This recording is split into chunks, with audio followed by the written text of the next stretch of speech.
Hola a todos, bienvenidos un día más a este espacio de Lecturas con Alma. Hoy contamos con un invitado muy especial, él es Juan Ramón Barat, es valenciano, ha sido profesor de lengua y literatura y es un escritor muy polifacético porque tiene libros de todo tipo, de todos los géneros literarios casi, poesía, novela, teatro y además es en sus dos vertientes de literatura infantil y juvenil y literatura también para adultos. Para que veáis un poquito su trayectoria os voy a explicar algunos de los premios que tiene, de los numerosos premios, entre ellos Premio Nacional de Poesía Ciudad de Sevilla, Premio Nacional de Poesía Villa de la Roda, Premio H de Cartagena, Premio Nacional de Poesía Blas de Otero de Majadahonda, Premio Nacional de Teatro Infantil de Lorca y así un listado muy numeroso de reconocimientos bien merecidos. Buenas tardes, Juan Ramón, bienvenido a este espacio, gracias por estar con nosotros. Muy buenas tardes, es un placer, gracias por invitarme y nada, encantadísimo. Si no me equivoco, Juan Ramón, tus inicios fueron con la poesía. Cuéntanos un poquito también tu trayectoria poética. Yo lo relaciono muchas veces con la música, ¿no? Los orígenes de la poesía siempre tienen un componente musical, los juglares, etcétera, etcétera. Entonces, ¿qué te impulsó a escribir poesía? Esto de la poesía, la verdad es que no sabemos si es un camino o es una maldición. La poesía aparece cuando le da la gana y si no le da la gana, pues no aparece. En mi caso apareció muy pronto, quizá tenía yo 11, 12, 13 años, no sé, 14 quizás. Leía en el instituto, leía los libros que me obligaban, lógicamente, leía a Antonio Machado, leía a Juan Ramón Jiménez, leía a Bécquer, y yo notaba que aquella literatura entraba dentro de mí, me gustaba lo que decían, la forma de expresarse, la magia de las metáforas, aquello siempre me gustó.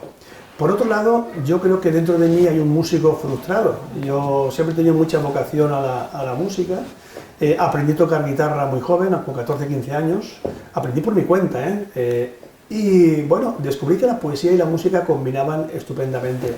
Así que empecé a escribir letras de canciones, ponía música, ponía los acordes, cantaba aquello que no sé si eran letras de canciones, si eran poemas, y así fue como yo empecé a entrar en el mundo de la poesía.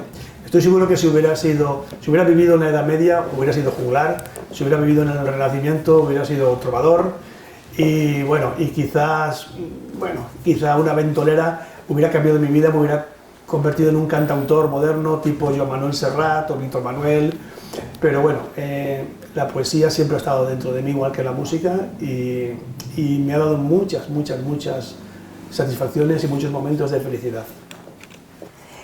A mí me interesa mucho, Juan Ramón, como docente, esas novelas que tú escribes especialmente para los adolescentes. La adolescencia ya sabemos todos que es una etapa en la que se asienta el gusto por la lectura. Entonces, es muy interesante que las novelas vayan dirigidas a ese público adolescente con una temática que además a ellos les pueda motivar para consolidar ese hábito lector. Entonces, yo veo también que en tus novelas esa parte didáctica, cultural, esa parte también de introducción de la poesía, de explicación, por ejemplo, en Expediente Bécquer, que parte de una historia en la que se relaciona muy bien con una de las rimas maravillosas del escritor, toda esa parte didáctica a mí me resulta muy interesante. Explícanos un poquito también esa parte literaria, cultural, esa cuestión de ese docente que se ve detrás de cada una de las novelas dedicadas a la adolescencia, porque a mí me interesa muchísimo, como digo, esa etapa. Pues sí, en efecto, yo soy escritor, también soy lector y también soy profesor.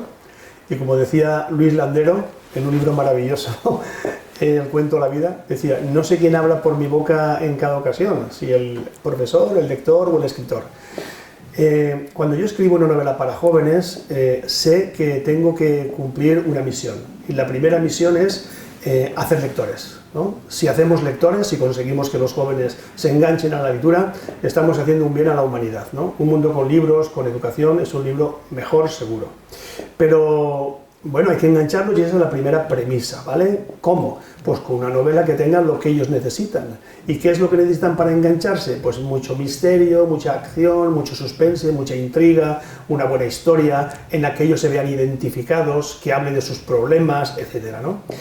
Pero eso está muy bien, ¿vale? Pero luego hay un segundo objetivo que siempre está presente en mi obra para jóvenes, es la labor del profesor que quiere mejorar el mundo. Entonces yo voy dejando caer pequeñísimas pinceladas de cultura, como que no se notan, pero que están ahí, ¿vale? Y eso viene muy bien. Yo estoy muy contento con mi forma de trabajar, algunos profesores me lo reconocen, como en este caso tú, y yo creo que es la línea, ¿no? Es decir, por ejemplo, en Expediente Becker, mi última novela para jóvenes, pues ahí hablo, como de pasada, de una película, que es Adu, del director Salvador Calvo, española, una película magnífica que trata problemas acuciantes, como es la valla de Melilla, el tráfico furtivo de animales, problemas padres e hijos, separación, o sea, rupturas matrimoniales. Dejo caer también la pincelada sobre un libro, por ejemplo, El lobo estepario, de Hermann Hesse, que es un libro que a mí, a los 16 años, me impactó. Pues ahí hablo del lobo estepario. Hablo también, por ejemplo, de música clásica, Nessun Dorma, de Puccini, que la canta Alfredo Kraus, y están en el parque que se llama Alfredo Kraus, que existe, etc. Bueno, esas pequeñas pinceladitas, pues van un poquito, digamos, ayudando a que la novela tenga no solamente el factor de entretenimiento, sino el otro factor de mejorar culturalmente, ¿no? Y eso forma parte de mi forma de ser, de mi forma de escribir, y sé que lo tengo que hacer de forma muy discreta, porque los jóvenes, en cuanto ven, uy, me están contando aquí, me están aleccionando, echan a correr, Sí. Y es así. Y esto, por ejemplo, tengo otra novela que se llama La Sepultura 142. La Sepultura 142 es la tumba de José Zorrilla. Y eso es real, eso es real. Y tengo otras novelas, como por ejemplo, pues yo qué sé, La Perla de Sanzio. La Perla de Sanzio. Sanzio es un pintor renacentista italiano, que es Rafael, el pintor Rafael Sanzio. Todo el mundo habla de Miguel Ángel o de Leonardo da Vinci, y el tercero en discordia era Rafael Sanzio. Y ahí hablo de pintura. Entonces, que es otra de mis pasiones, ¿no? Entonces, pero claro, lo vamos haciendo con novelas de misterio, que es lo que a ellos les engancha. No sé, es el cebo. Sí, ese es el cebo. Has mencionado algo que a mí me interesa especialmente. En todas tus novelas siempre, de alguna manera, aparece la familia. Entonces, muchas veces cuando hablamos de literatura juvenil, parece como si estuviéramos enfocándonos solamente en los jóvenes. Pero yo creo que si la literatura juvenil llegara también a las familias, sería una manera preciosa de establecer un vínculo entre generaciones, de tener una posibilidad de hablar también de sus problemas, de comentarlos en casa. Me parece que es interesante eso, sobre todo que establecer diálogo, ya que muchas veces los adolescentes carecen de ese vínculo con los padres por el salto generacional simplemente, ¿no? Esa visión de docentes nosotros la compartimos en el sentido de que, bueno, pues también hay que educar a los padres muchas veces, ¿no? Que se encuentran de alguna manera perdidos. ¿Cómo lo ves? ¿Qué experiencia tienes tú en este sentido? La novela tiene que ser creíble porque si no, los jóvenes cuando huelen que aquello es falso, ficticio, echan a correr. Y es creíble, tiene que ser creíble, y en esa línea tiene que aparecer la familia del joven, porque todo joven, todo chico, chica de 13, 14, 15, 16, 17 años pertenece a una familia. La familia puede estar bien avenida o puede estar mal avenida, puede estar rota, puede estar destrozada, pero es una familia entera o rota, ¿vale? Pero está. Entonces, los jóvenes no están solos en el mundo. En todas mis novelas aparece el joven como protagonista o la joven, pero alrededor está la familia, siempre. Y las relaciones con el padre, con la madre, con los hermanos, etcétera, son absolutamente fundamentales. Los problemas que se pueden plantear con una familia desestructurada, con una familia rota, con una familia hecha polvo, pues bueno, son problemas que existen hoy en día, por desgracia, porque hoy en día hay muchas familias y muchos jóvenes que padecen esta desestructuración familiar, ¿no? Igual que aparece el mundo de la enseñanza, el mundo de los institutos, de los colegios. ¿Por qué? Pues porque los jóvenes no están solos en un mundo de ciencia ficción donde no hay nada. Hay familias, hay institutos, hay profesores, hay compañeros de estudios y salen los problemas típicos de los adolescentes, de su relación con los otros jóvenes que están estudiando con ellos, ¿no? Con los que comparten el día a día. Así que en todas mis novelas pues siempre está la familia, de alguna manera, están los compañeros, los institutos, los colegios y bueno, entonces eso es importantísimo y claro que hay problemas. Estoy pensando ahora mismo, por poner un ejemplo, en La goleta de los 7 mástiles, protagonizada por una chica de 14 años cuyos padres llevan 3 años separados y además se llevan fatal. Y la pobre niña está en el medio de aquel volcán en erupción continua porque el padre tira por un lado, la madre tira por otro y muchos jóvenes me lo han reconocido, dicen, es que es mi historia o es la historia de mi amigo, la historia de mi amiga. Bueno, pues también hay que hablar de estos temas, yo creo, ¿no? Es decir, que la familia y los estudios y otros temas, ¿no? Como son las pandillas, etcétera, forman parte de este tipo de novelas juveniles y que por la misma razón pueden leer los padres, las madres y los abuelos. En mi caso muchas veces los padres, las madres, los abuelos también leen estas novelas y también les gustan, porque también se ven identificados y bueno, yo creo que esto es una cosa que tengo que insistir en ella y que voy a seguir así, por supuesto, porque es lo que me gusta y yo creo que es lo que tengo que hacer. Hay una serie de novelas tuyas que a mí me apasionan también, que es la novela histórica. La novela histórica para mí tiene un punto de fascinación, pues en el sentido de que, claro, es una manera de conocer el pasado, conocer otras culturas, conocer otras costumbres, saber también de dónde venimos. Lo que siempre me he preguntado y siempre cuestiono a los escritores de novela histórica es ¿qué parte de historia y qué parte de novela hay en la propia escritura, ¿no? Es decir, los personajes históricos predominan más las acciones y los hechos que ya se conocen de manera enciclopédica o la ficción va predominando más. ¿Cómo lo enfocas tú? Sí, bueno, tenemos un gran maestro que es Pérez Galdós, lo hacía muy bien. Pérez Galdós, en sus episodios nacionales, por ejemplo, respetaba al 100% la historia con mayúscula del siglo XIX, claro está, y luego está la intrahistoria con minúscula, ¿no? Que es la historia de los personajes del día a día, personajes de la calle, bueno, pues gente en principio que, bueno, pues que pasa de forma anodina, pero que va formando lo que es la historia de la humanidad, ¿no? Hemos aprendido mucho de nuestros maestros, de Pérez Galdós, entre otros, ¿no? Yo creo que un escritor de novela histórica tiene que pensar lo siguiente: la historia con mayúscula hay que respetarla, hay que ser riguroso, respetuoso, porque si no estás estafando al lector, ¿no? Es decir, hay unas fechas, hay unas batallas, hay unos reyes, hay unos acontecimientos y esa historia con mayúsculas hay que respetarla. Ahí estamos todos de acuerdo. Pero claro, eso, si no hubiera literatura, si no hubiera fabulación, eso sería una crónica histórica, claro. Y no estamos escribiendo una crónica. Entonces tiene que haber también una parte de fabulación, es decir, de invención de literatura, ¿vale? Y para eso hacen falta esos personajes inventados, o personajes que a lo mejor existieron, pero de los que apenas queda constancia, ¿no? cuatro pinceladitas, y reconstruir a veces esas vidas, pues ahí es donde está la literatura, ¿no?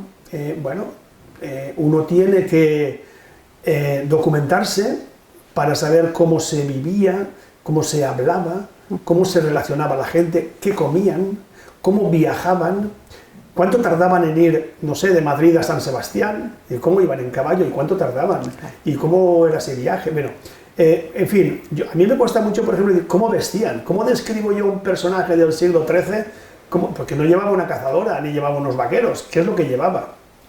¿Cómo se llamaban esas prendas, ¿no? Esa labor de investigación y documentación es fundamental, lógicamente.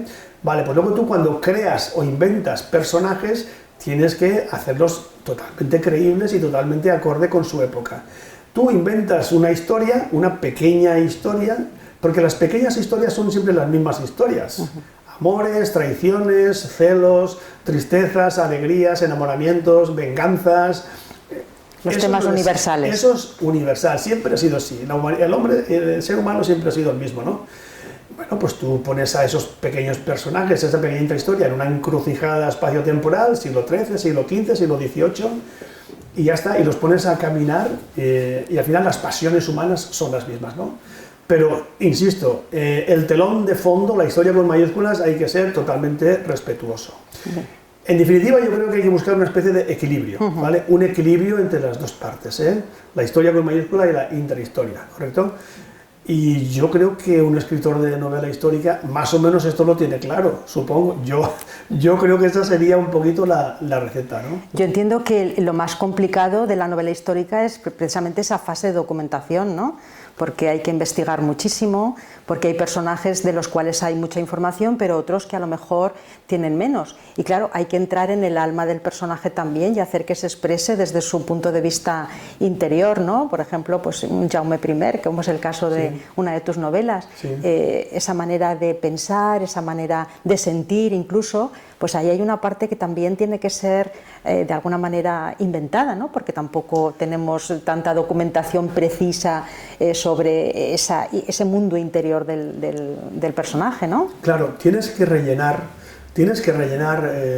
los personajes, incluso los personajes importantes, ¿no? Mi última novela histórica, que es La extraordinaria historia de Jaime I el Conquistador, nada más y nada menos, pues claro, tú no puedes engañar a nadie. Nació en tal fecha, se casó, vivió, bueno, eso. Pero tienes que rellenar su vida, porque claro, ¿qué hacía por la noche? Cuando se acostaba con su mujer y se iba a la cama, ¿qué hacían ahí en la cama? Cuando se iba, cómo negociaba la rendición de una fortaleza con el caudillo árabe o el alcaide árabe, cómo conseguía rendirlos sin pelear, etcétera, qué tipo de negociaciones. En fin, hay que rellenar el día a día, ¿no? La vida cotidiana. Y eso, hombre, pues se hace investigando mucho, intentando entender las reglas sociales de esa época, y eso lleva mucho trabajo. Mucho trabajo. Pero bueno, si a uno le gusta leer, si a uno le gusta la historia, le gusta la literatura y le gusta aprender y el conocimiento, se hace con gusto. Sarna con gusto no pica, claro, ¿no? Y ya está, vas tomando muchas notas. Y luego hay otra cosa apasionante que es, a veces das con personajes que sí que han existido. Imagínate, no sé, un secretario el subsecretario tal, o un personaje, un paje que salía por allí, que existió realmente, pero del que no hay casi nada. Entonces, eso te da mucho juego, porque tú tienes casi que resucitar a un personaje que está desaparecido casi del todo, y entonces, claro, pero que vivió en ese contexto. Y acompañaba al rey, acompañaba al, no sé, al conde de no sé cuántos, al marqués de no sé menos, o al papa. Y entonces eso te da muchísimo juego, ¿no? Y estás como reconstruyendo la historia. A ver, como esta gente que coge un hueso de un dinosaurio y al final reconstruye el dinosaurio, ¿no? Claro, claro. Pues es un poquito, esa es la labor del escritor de novela histórica, ¿vale? Y ahora que vas a tener más tiempo, ¿te vas a dedicar más a ese tipo de novelas que requieren más documentación, más como de ratón de biblioteca, o vas a seguir por la parte de poesía? ¿Qué planteamiento tienes en el futuro próximo? Bueno, sí, la verdad es que soy un todoterreno, ya lo sabes tú, escribo de todo y me gusta todo. Bueno, si es un problema o es una virtud, me gusta todo, ¿no? Es verdad que me he dejado la enseñanza, ya no ejerzo como profesor y por lo tanto dispongo de más tiempo para mi trabajo como escritor, y esto es una maravilla, porque ahora puedo escribir mucho y dedicarme en exclusiva a la labor creativa, ¿no? Qué bien. Y voy a seguir escribiendo de todo. Novela para adultos, histórica o no histórica, novela para jóvenes, para niños, para todo el mundo. Poesía, por supuesto, la poesía no puede faltar. Claro. Teatro, escribo teatro muy a menudo. Lo que pasa es que el teatro, bueno, es una faceta que a lo mejor menos conocida de mi producción, pero acabo de terminar una horita de teatro. Me piden muchas obras de teatro compañías teatrales de estas de aficionados y demás. Sí. Y a mí me gusta mucho el teatro, me lo Es paso muy bonito. bien. Es muy bonito. Muy bonito. Así que yo, vamos, estoy todo el día escribiendo. Muy bien. Y ya por último, Juan Ramón, me gustaría preguntarte, ahora hay mucha gente que escribe, ¿no? Gente que de repente, que está muy bien, está fenomenal, ¿no? ¿Qué recomendarías tanto a los jóvenes como a los mayores que a lo mejor pues estamos comentando que puedan tener más tiempo, que de repente reflexionan sobre su vida y dicen, pues voy a ponerme a escribir? ¿Qué recomendación básica le podrías dar a una persona que se inicia en este mundo de la escritura, de la literatura? Sí, está muy bien. Es muy sencilla la respuesta. Yo les recomendaría, a ver, para ser escritor primero hay que ser lector, ¿vale? Hay mucha gente muy osada, muy atrevida, que se pone a escribir sin haber leído un libro, incluso a veces hasta te lo dicen, ¿no? Bueno, supongamos que uno ha hecho los deberes, que es un lector más o menos mediano, normal, y se pone a escribir. Perfecto, muy bien. Yo le recomendaría que hiciera algún curso, curso de escritura, ¿vale? Que los hay. Así que se apunte a un taller, a un curso, 1 o 2 o 3. Porque que además no cuesta tanto, no me refiero a cuesta económicamente. Sí. Bueno, económicamente no cuesta mucho, pero tampoco cuesta mucho de tiempo. Porque a lo mejor hay talleres de 3 meses, 2 meses, y van a aprender muchas cosas, porque la gente es muy atrevida. La gente se cree que a lo mejor escribir una novela, por ejemplo, o una poesía, un soneto, pues es ponerte a escribir y ya está. Tal como sale, pues ya está. No, a ver, hay unos recursos que tú tienes que conocer. Es como ponerte a hacer música, si no sabes solfeo, pues a ver, pues sí, puedes componer, sí, una chapuza, ¿no? Pero a ver, aprende un poquito de solfeo, ¿no? Claro. Pues esto es lo mismo. Hay recursos, en la narrativa tiene los suyos, las tipologías del lenguaje, claro. En poesía pues están los recursos retóricos, el tipo de métrica, rima consonante, asonante, ausencia de rima. En el teatro pues lo mismo, lo que son las acotaciones, lo que son, en fin. Y esto se aprende fácilmente, no hace falta estar ahí 3 años, hacer ahí un máster, no hace falta hacer un máster. Hay muchos talleres en muchos sitios, apuntarse y aprender, por ejemplo, cómo se caracteriza un personaje, claro. cómo se dosifica la información en una novela. Tú no puedes contarlo todo en el primer capítulo, no puede ser, ¿no? Tienes que dosificar, cómo se va jugando con el clímax y el anticlímax. La novela sube, baja, hay que crear momentos de calma porque luego viene la tempestad, etcétera. Es decir, cositas en las que a lo mejor la gente pues no ha caído, pero que si te lo van explicando, dices, ay, pues es verdad todo esto, fíjate. Y luego cómo buscar el equilibrio entre los diálogos, la descripción, la narración, para que una novela tenga equilibrio, ¿no? Es decir, son algunas cositas que son cualquier taller lo explica, ¿no? Yo, es mi consejo que daría, y yo creo que hay mucha gente que puede contar su historia porque toda la gente tiene una buena historia que contar. Sí. Eso seguro. Sí, seguro. Pues muchísimas gracias, Juan Ramón, por este rato tan estupendo que hemos pasado. Ha sido una tarde muy instructiva, hemos aprendido mucho y hemos descubierto facetas de tu escritura muy, muy interesantes. Espero que nos veamos pronto. Muchas gracias. Nada, Pilar, ha sido un placer estar contigo esta tarde. Te doy las gracias y te deseo mucha suerte en esta aventura de este canal de YouTube.